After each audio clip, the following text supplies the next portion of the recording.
That's enough of that. It is with heavy heart that I bring this episode of Johnbonne's Journal today, because I've recently learned of the death of LEGO Dimensions. One of the major Toys to Life titans has basically been brought low. The game was supposed to have a 3-year plan, including additional expansions and characters being added. However, it's only survived 2 of those years, and no more expansions will be made, and the game's finale with Lord Voltec, the main antagonist, is not going to be made. Now, customer service and servers will still be available, but for how many years, or more realistically months, is yet to remain to be seen.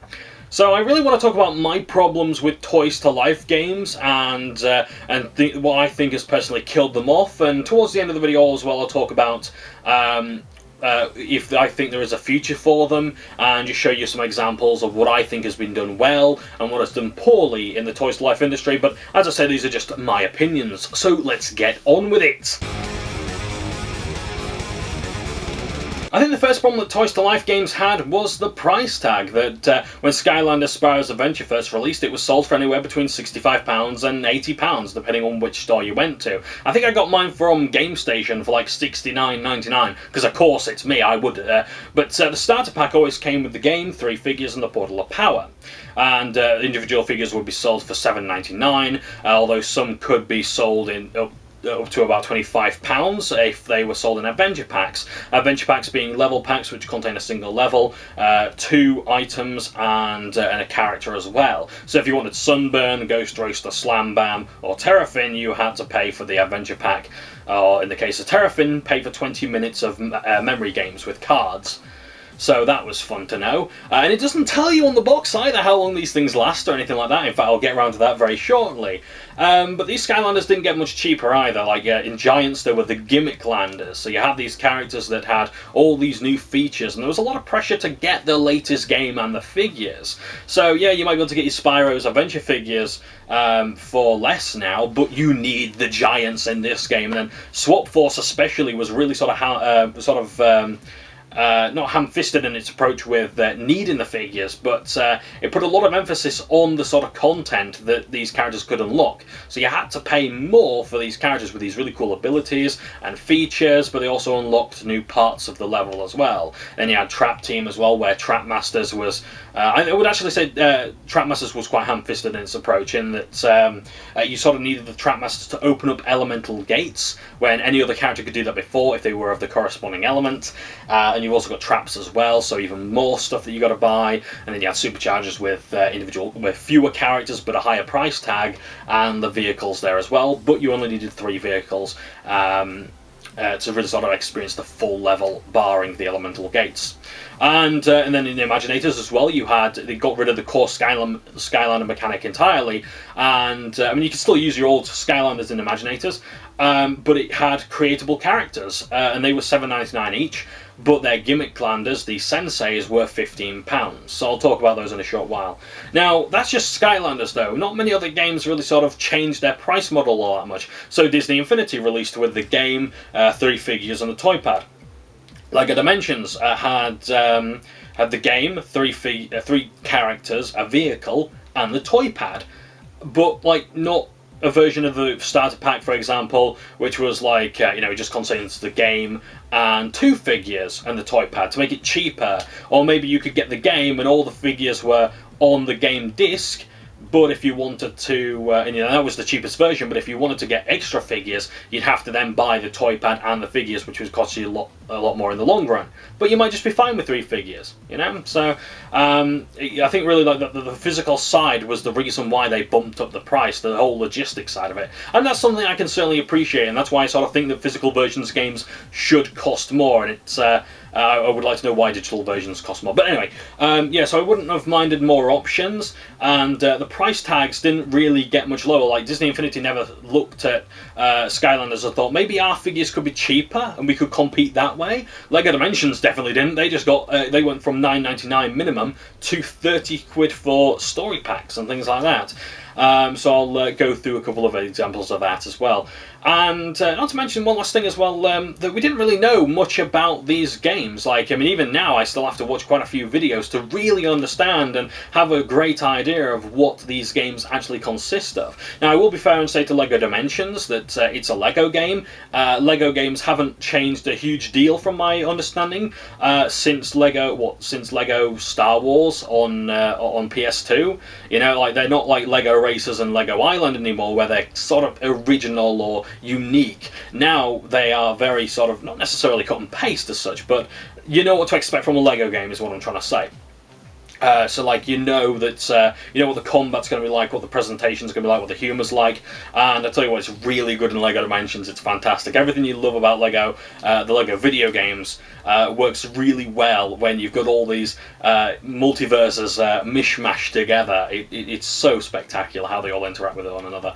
But still, yes. But when Skylanders came around, people didn't really know what it was. People were expecting a platformer because, well, it was a Spyro game. However, if you'd been following Skylanders and Spyro Kingdom quite closely, you may have suspected something different, like beat-em-up combat or an RPG of sorts, because that's what the devs sort of wanted to work on with Spyro Kingdom and the sort of Dragon MMO that was planned. I'm not going to go into too much detail about that. I don't really know enough to sort of speak on the subject, as I said in my Spyro's Adventure review.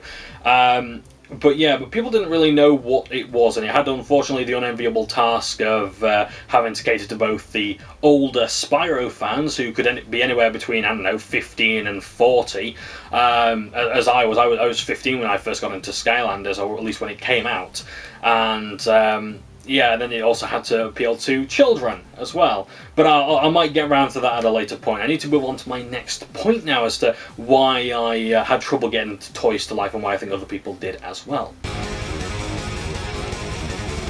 So while we're on the subject of not knowing what the hell these toys or games actually do, I would like to show some examples of, well, them not actually providing any information. I'll start with Skylanders, specifically Skylanders Imaginator. So here we've got Master Tri-Tip, the sensei of the Earth, or one of the senseis of the Earth element. He's a smasher. So, yes, so it says there, Sensei, Earth element, so that'll mean something to Skylanders fans, and here, Smasher. Now, it doesn't really explain what that Smasher is. So the Smasher is a battle class. It's one of the many battle classes in Imaginators. These determine what archetype your created character is and what moves they have access to. Also, this character can unlock the Smasher Battle Shrine or unlock an extra move for your created character if you take this one there. Also, this Earth element here means that they can go through Earth Elemental Gates. Well, not really elemental gates as such, but elemental levels, because elemental gates have been done away with to be replaced with entire levels. So with there being 10 elements, there's 10 new levels. So this character can unlock that level if you haven't done it already with Golden Queen. I made that sound really awkward. So, anyway, on the back of the box, it says here, Unleash... I can't speak today. Unleash the almighty Sky-Chi powers! Okay. In 12 different languages. That's all we know about this character. They're of the Earth element, they have this obscure Smasher thing, and unleash the almighty Sky-Chi powers. And they're asking for 15 quid for this. Okay, so what is Master Tri-Tip's Sky-Chi power? Or Sky-Chi powers, which I think there's only one per character. It doesn't say. If you have a look on the back of the box as well, it shows you a single solitary screenshot of Tri-Tip just waving his mace around. That doesn't display anything about what he does, what basic moves he has, what his talent trees are like. It doesn't even show what his Sky-Chi power is. Could you tell us about his Sky-Chi power? Like, for example, if Golden Queen came in a box like this, I would maybe put on the back of the box, unleash the fury of Golden Queen's giant form, and then that screenshot would show her just like waist high in the ground, in a giant form, slashing enemies with her golden claws. That would tell me a lot more than just Tri-Tip holding his mace in the air. It doesn't tell me anything about his story, and he's got quite a nice story as Tri-Tip. Maybe tell me about how he can unlock a new move for my Smasher characters. Maybe tell me that he can unlock a brand new level. Instead of unleash the almighty Sky Chi powers, of which we're not going to tell you what it is. And a third of this box is then taken up by health and safety information in, again, 12 different languages, so that's helpful. It doesn't just end with character packs though. Let's get one of these. This is the Thumpin' Wumpa Islands pack for Skylanders Imaginators, containing Crash and Cortex. Were they in the boxes? Which they're not. So let's have a look on the back of the box of what it says here. Crash Bandicoot toy opens a new level. Okay, right, so can you tell me anything about the level? Well, it shows you a bit of artwork here, which, I mean, my sight is pretty good, and not even I can really tell how much from it. It's just a generic jungle. So let's have a look at what else is here. So we've got here Crash and Cortex there, because apparently you can't see them there, or there. We need an extra screenshot just to confirm that this is Crash and Cortex. Okay. So it shows you an additional 2 screenshots here. So it shows you Cortex chasing a Chompy, and Crash doing a dive kick on that Chompy there. And then it shows you Crash, we think, doing his spin attack move on the Chompy here.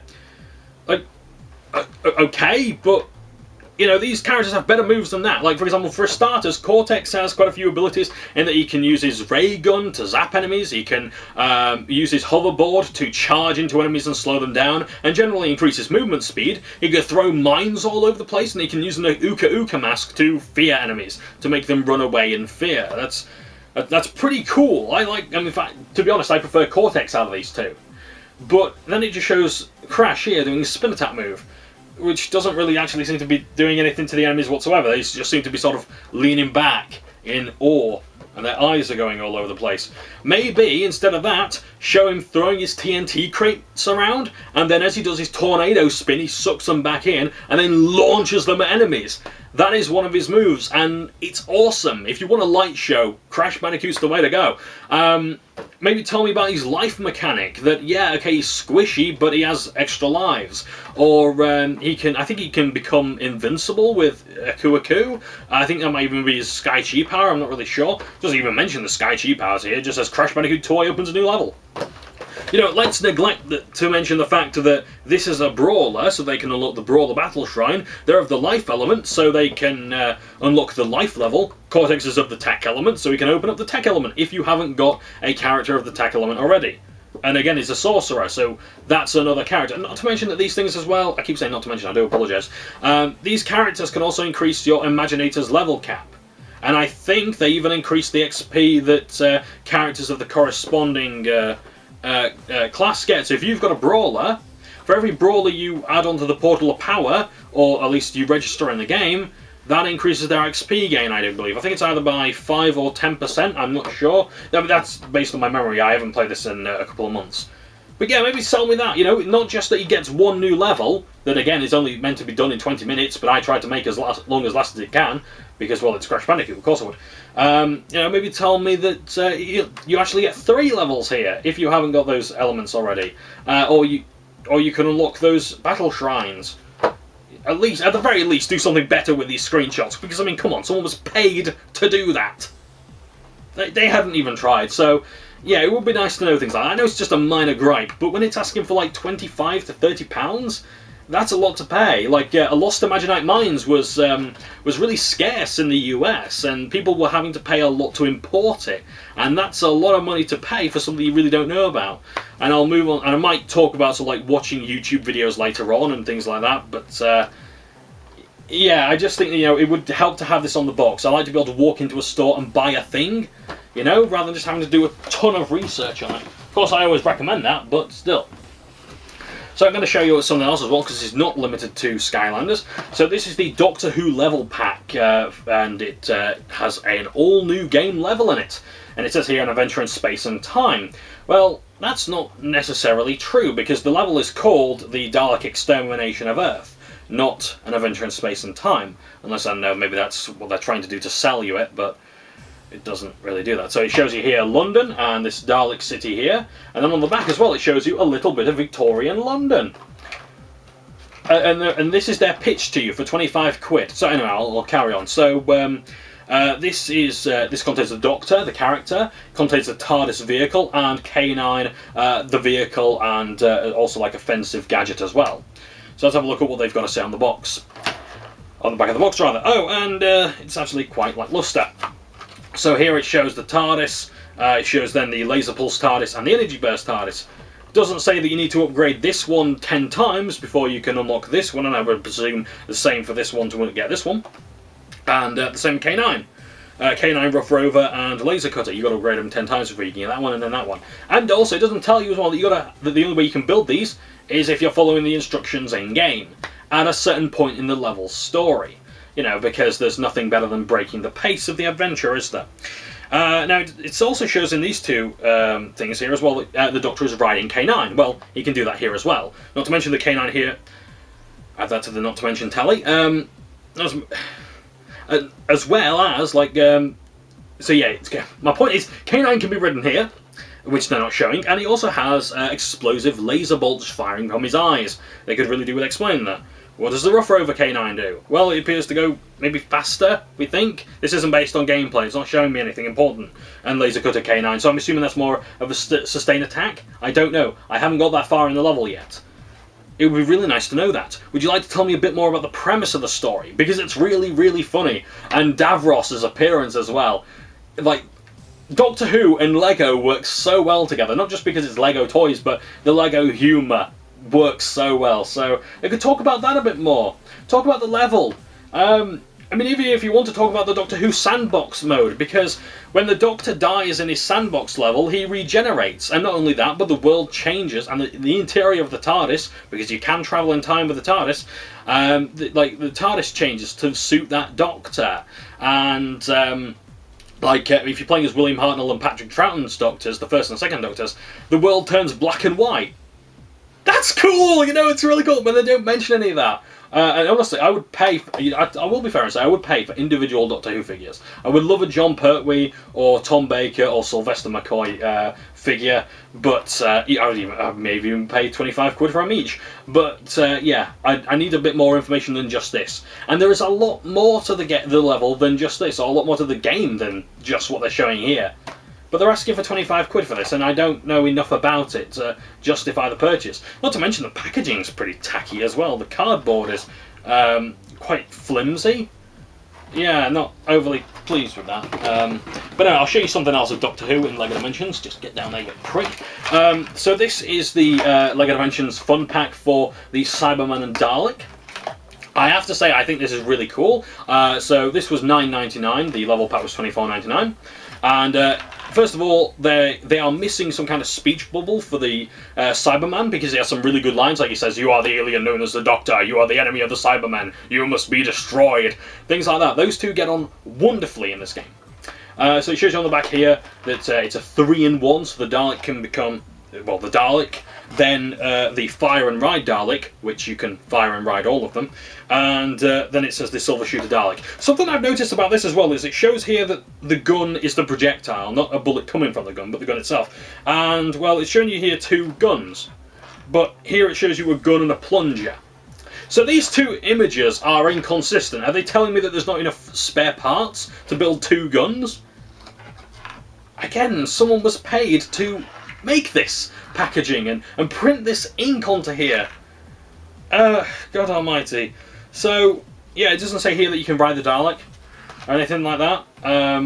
It doesn't tell you anything about their stat trees, or kind of what weapons they have and things like that. Well, I guess it kind of does with the Fire and Ride Dalek and the Silver Shooter, but I'd just like to know a bit more with the standard Dalek especially.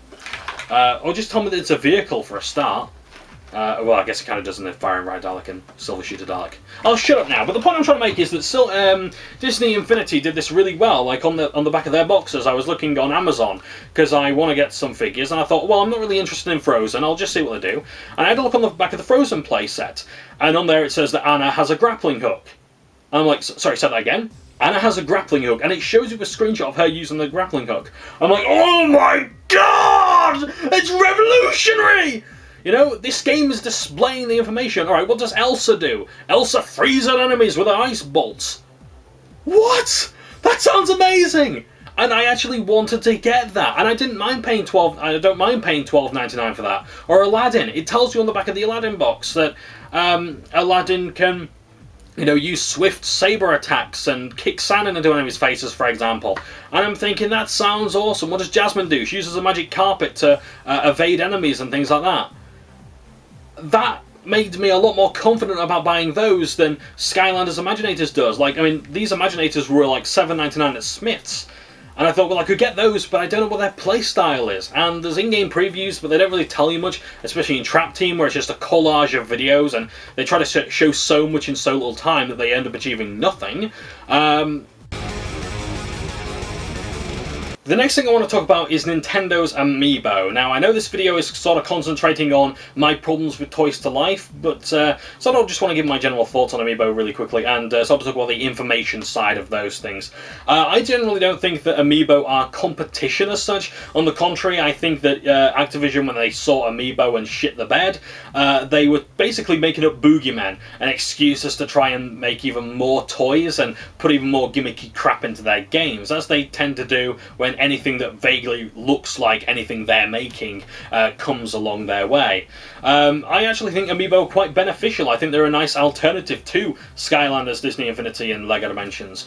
And like, you know, for example, if you're bored of collecting or you're tired of things not being released in your region, so you've got to have expansions or certain models being imported to your region, or you're giving up, well, you can just get into Amiibo. Why? Because, well, Donkey Kong is £10, Disney Infinity is $65. Gotta weigh it up, you know? And not to mention as well that these characters can also have a claim to fame. Like, a lot of these characters have been around for 40 plus years, or at least near to that. In fact, Wario recently celebrated his 25th birthday, so I'm really glad of that. So I want a Wario Amiibo, especially if there's a special 25th anniversary one, because he's my favourite character in all of Nintendo's multiverses. But yeah, I don't necessarily consider Amiibo to be competition, not because they're bad, on the contrary, but I think because they're not as intrinsic to the game itself, the Toys to Life being intrinsic to the game, as, for example, Skylanders figures. You cannot play Skylanders without a figure, it's as simple as that. But you can still play Breath of the Wild without the Breath of the Wild characters. You know, all you need is the game. You don't need you don't need any of the Toys to Life or any of the Amiibo. So that's good. But my problem with Nintendo's Amiibo was always the information. Now, it's good to know on the back of the box it does say Amiibo work with this game, or it explains maybe just a little bit about how the Amiibo work, which is awesome.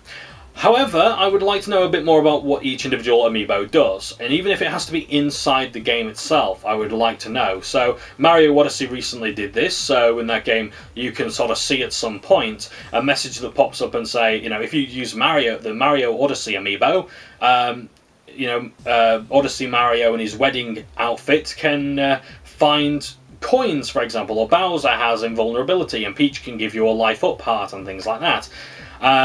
But it doesn't tell you what other Amiibo do, you know, so you got to sort of use them and find out for yourself, or you got to watch a load of YouTube videos and hope that someone has actually, you know, done a follow-up video for all their existing Amiibo and just seen what they contribute to these games. Now, Nintendo UK does say on their website what some of these things do, but sometimes the information is a bit unclear. So, for example, it says for Donkey Kong in Mario Kart 8 that you can unlock a new skin for your Mii.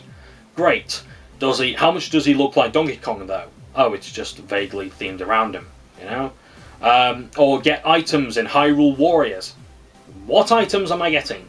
And all I need is a single screenshot with that item. It's not like I'm asking for Imaginators, where I'm just seeing a single screenshot of the character. I want to see what they actually add to the game. So, like, for example, you know, I would like to see, for example, if Link gets the peanut guns by adding Diddy Kong Amiibo to Hyrule Warriors, just show me Link running around going, yeah, with the peanut guns, you know? I would love that. I'd pay money to see that. Or just show like a 15-second demonstration video of that. Putting the Amiibo on there, then showing it in-game. And I'm grateful to the people who actually explain what these things do on videos, and all the staff members who actually buy them to know what they do and things like that, and explain the products. But again, this should be Nintendo doing this, I feel. But that's just generally my opinion. I like Amiibo. I think they're really cool, and I don't think they actually sort of harm the industry, and I definitely don't think they killed any of these games. However, I think they are a nice alternative for collectors. All I really want now for them is like dioramas and like little play sets for them. So I can have DK in his jungle, or amongst his banana horde, or another Nintendo character in a Nintendo scene. I don't know Nintendo, I just like Wario and Donkey Kong. And for Christ's sakes, who doesn't? So yes, that's just my thoughts on Amiibo. They're awesome. And I'd just like a bit more information on either Nintendo UK site, or on the game's box, or in the instruction manuals that they stopped doing. You know, come on guys, just tell me what they do. At least up until the point of the game's release. That'd be wonderful. So yeah, anyway, I'll shut up about Amiibo now. Let's move on to the next thing, if there is one. One more problem I had was the Portals of Power, or the toy pads as they're known in LEGO Dimensions and Disney Infinity. I have several of these. I think I have about 5 of these. I got one for Skylanders Spyro's Adventure, which looks really nice, and Activision really tried to make something captivating and mystical. Then you've got one for Swap Force, which is just absolutely cack, and it shows, but it is more compact and practical.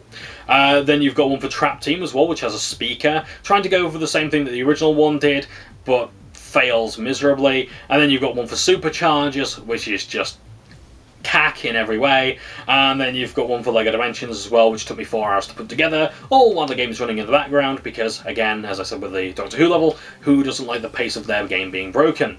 I also have the Nintendo Switch version of Skylanders Imaginators as well, so I have to put up with the characters basically taking ages to load into the game, and then watching the game load, like very slowly, and listening to Golden Queen walk up to the screen and say, "I'm as good as gold and twice as evil," and then she appears in the game after a few seconds. Again, not as good as a Portal of Power. I don't know why I said again there, but still.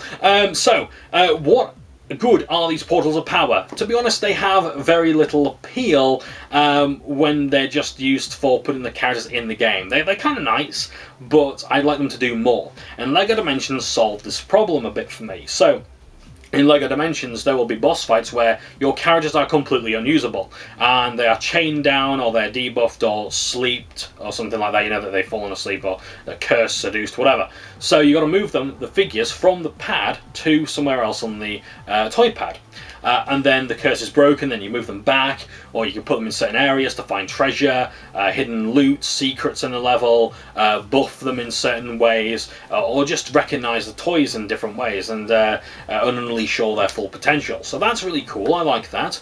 Another thing as well is in Skylanders Swap Force. This is one of my favourite moments. There is a boss battle where basically the villain disappears, and they are a portal master. Just like us, we're the Portal Masters, the players. And it has this sense of, like, they can invade our world just as we can invade theirs by putting the toys in the portal. So anyway, the boss disappears on the screen. And Master Eon's like, lift the, you must look to your portal to find the enemy, Portal Master.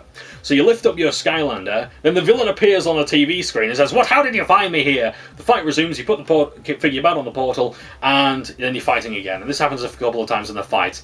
And I just thought it was really clever, and that adds more magic to the whole experience. And I do like adding the toys to there. I think it's a lot less clunky. Well, it is a lot less clunky than on the Nintendo Switch version, where you have to cycle through menus and they're really, really sodding slow. But still. So yeah, the portals are really fun, and if you can do fun things with them, it's cool. But then again, there are problems, like, for example, who really wants to keep doing that all the time, just lifting them off and moving them, especially in LEGO Dimensions, where the figures are not that well built, and they keep falling apart for me. So, like, as I'm moving them, they're falling apart, so the fight's being even slower because I'm having to repair the figure and whatnot, put it back on the certain parts or whatever. Or sometimes it's not recognising a figure placed somewhere, and I'm apparently doing something wrong with the portals, so that doesn't help. But it's not just the practicality of these portals either. It's the price tag as well. It's a bit of a problem. Now, I noticed that these portals were actually taking up a fair bit of the price tag. So when Skylanders Giants came out, there were 2 versions, and the one I got was the booster pack, which just contains the game and T-Rex, because you can use the old portal and figures from Spyro's Adventure. So that was only £40. So that assumes then that the game costs £25, and the figure, the T-Rex figure I got, was £14.99. So that bumps it up to 40 quid, right? Now, the starter pack for Giants contained the game, the Portal of Power, T-Rex, and 2 core Skylanders, Cinder and Jetvac. So those 2 figures there, Cinder and Jetvac, they would have been £15 total, $7.99 each. So actually maybe 16, we'll say £16. Then you had T-Rex, that's another 30. You had the game, which was 25, and you had the Portal of Power. So that must have been at least £15 or maybe even £20 to bump it up to 70 quid. So that's a lot of money to be paying for a hunk of plastic that's required to put the toys in the game. Now, there have been games that have done away with the Portal of Power, such as Lightseeker's Awakening. That's a free-to-play game currently available in open access on mobile devices, and it looks really cool. The figures are reposable and they have interchangeable parts as well, so that's neat. But the figures are quite expensive, and they don't need a portal. They have a backpack that you can apply to them, and they have Bluetooth connectivity as well. So you just flick that on and they sync with the device. However, you don't need the figures to play the game. So that's pretty cool, but they are quite expensive. Like a single sword is like 15 quid. You know, for these characters, the starter packs can be about 70 to 80 pounds, which is a lot to pay for, you know, again, it's already on mobile and is free. But it also has a physical card game as well. And it's apparently it's done it a lot better than Skylanders Battlecast, which is no longer available on mobile devices, so it's now physical and it's really, really cack. So yeah, and also Starlink as well, that Ubisoft, the upcoming Ubisoft Toys to Life game, that's going to have like a sort of flight combat and ground combat, and I've only just seen like a GIF image or a GIF image of the sort of toys connecting to the Switch controller. So it just looked really cool how they sort of slotted them on there and then added all the little figures and mounted it up and just built it up. And I imagine you use the sort of Switch controller as some kind of flight stick. So that'd be really cool. So more things like that would be very much welcome in the Toys to Life genre, rather than just sort of padding out the cost with the Portal of Power. Like Disney Infinity is £25 on Steam. Of course you can make them cheaper. You know, of course you can do it without the portals if you want to. So yeah, one last thing as well is Disney Infinity 2.0 has a collector's edition which has like a really large statue for the toy pad, and it basically just turns the toy pad into this giant diorama, so you can have like the 3 figures posing as though they're in an action scene, and you got this giant statue of some kind of ice golem fighting the Avengers, and I just thought that's really cool. That'll look really cool in a display cabinet. So yeah, it might cost a bit more, but at least it's making use of the toy pad. So yeah. And that's about it for that one. Another thing that bothered me about Toys to Life, and this is more exclusive to Skylanders, is Activision themselves. Now, I must be fair to Activision and say that, well, they did come up with such a risky concept. You know, nobody really knew if Skylanders was going to work or fail. Was the fury of the Skylanders fanbase going to bring it crashing down like a Led Zeppelin? Or would the child fan base and brand new fans be enamoured by Spyro's adventure with all the toys and the portals and the games and such? And I'm glad it was a success. But that's, I think, the problem, that it was Activision, and for them it was simply too successful. And they've done what they did with Guitar Hero and Call of Duty. They had this runaway hit, they had this great game, and then when they saw the slightest bit of competition, they had to then go with everything. They had to throw everything into the game, including the kitchen sink. That they had to have all these gimmicks, and the more competition there was, the more gimmicks and the more changes there was to the gameplay. No longer do you have this humble little beat-em-up game. You now have these explosive, massive adventures with a load of monetization tied to it, of course. And it's the same with Guitar Hero as well, where they had this great game with Guitar Hero 3 Legends of Rock, but then when Rock Band comes in and when Guitar Hero 3 makes a bit of money, they start releasing all these other things and try to devour the competition, like just completely swamp it. And they of course brought the entire genre coming down. It's almost like, if I can't have it, no one else can. Although I doubt that was really their intention. I am a firm believer in not attributing to malice what could just as easily be attributed to incompetence. Then again, you know, I can't exactly say that I'm any more competent. I'm not in Activision making trillions of pounds a year, you know, so there is that. But there were problems with Skylanders management when you had to bring in like 2 different developers to make yearly releases and keep things consistent. There were big problems, especially with Superchargers. That's one of the more critiqued games and has the fan base divided on whether it's good or bad. There were all kinds of leadership problems when it came to art direction, sound design, character development, gimmicks, and all these kinds of things. And I think the developers were just sick and tired of making not necessarily the same game over and over again, but trying to come up with the new ways of making it different. And I think, had it just been like a game every 2 or 3 years, the Skylanders series could still be going on today as video games on console, rather than just being relegated to, maybe a 2018 video game if it's still planned to release, and Skylanders Academy. And I think, Activision was responsible for engulfing Disney Infinity and Lego Dimensions along with all these others, because they just got people burnt out too quickly. And I mean, I suppose players can be blamed for that to an extent as well, that they bought the games and they played them and then they got bored. But I mean, that's what you do when you sort of tell your player base that these games are so old, these games are so last season, you now need to play the latest one with all these gimmicks and pool your money into it. And people just got tired of that, and I can't blame anyone who just said it was too expensive at all.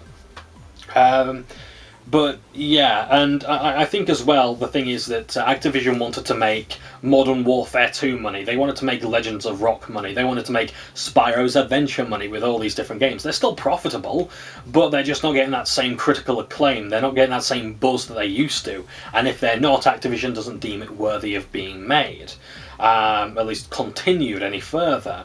I like to think that Activision could discover the lost city of El Dorado, but they'd complain that it was the city of gold and not the city of platinum, because they've already made vast amounts of gold, far beyond the eye can see. They made so much money that they need something else to make it worthwhile to do again, or something like that. And it's just a shame, really. But yeah, I think Activision are not necessarily to blame for the entire genre coming down, but I think they sped up its death faster than necessary.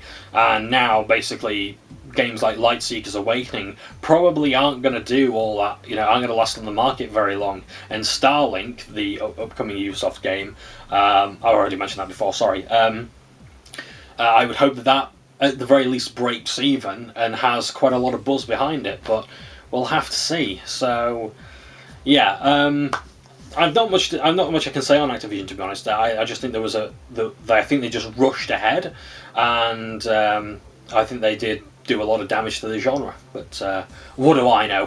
So I'm going to move on to some more points if I can think of any, and if not, then I'll do a conclusion.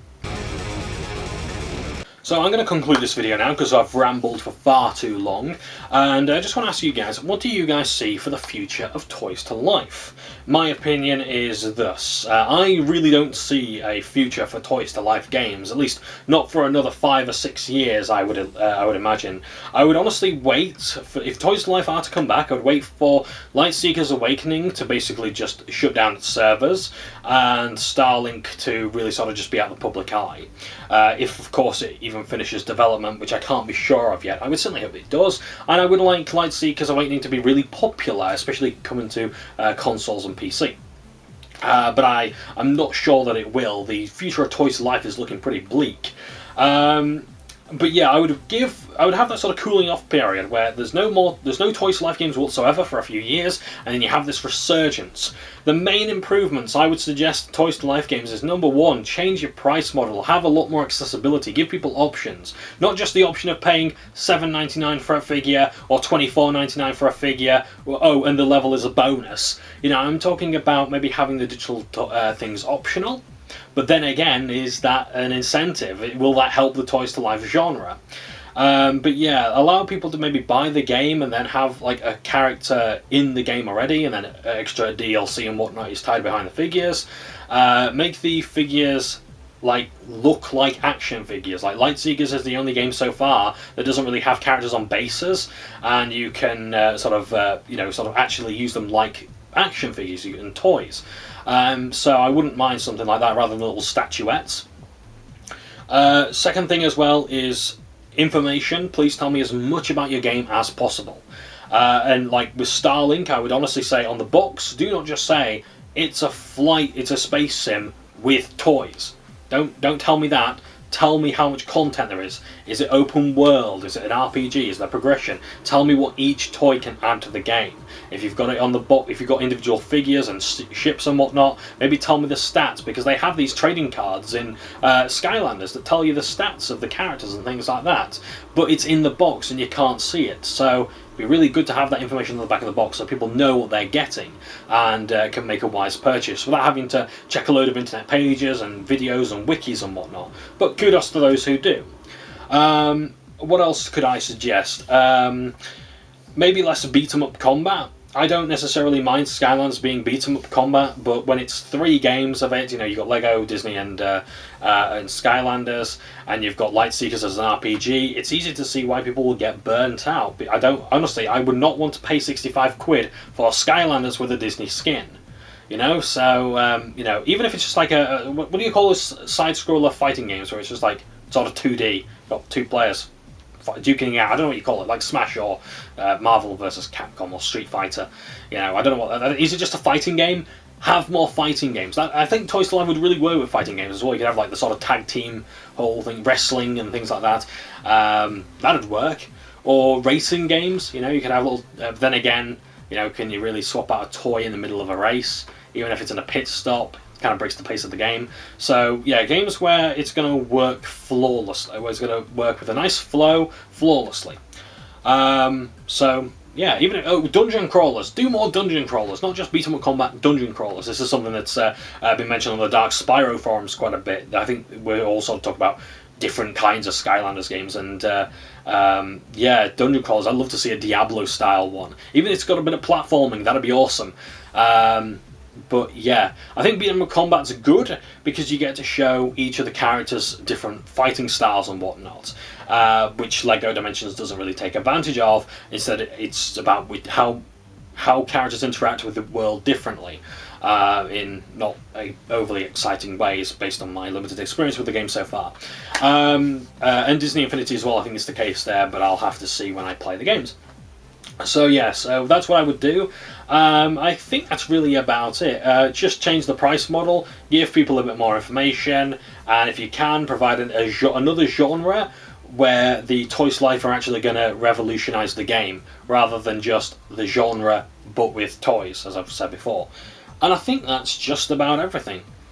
I'd like to thank you all for sticking out to the end of this video. I do apologise it's been that long.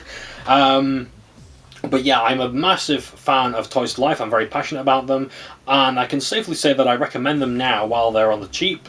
And yeah, if you've missed out on Toys to Life and you were ever curious about them, yeah, I'd recommend getting into them. I think it's worth the money you'll pay now compared to when they first came out. So yes, until the next time, I am Johnbonne. Thank you ever so much for watching this video, and I'll see you later.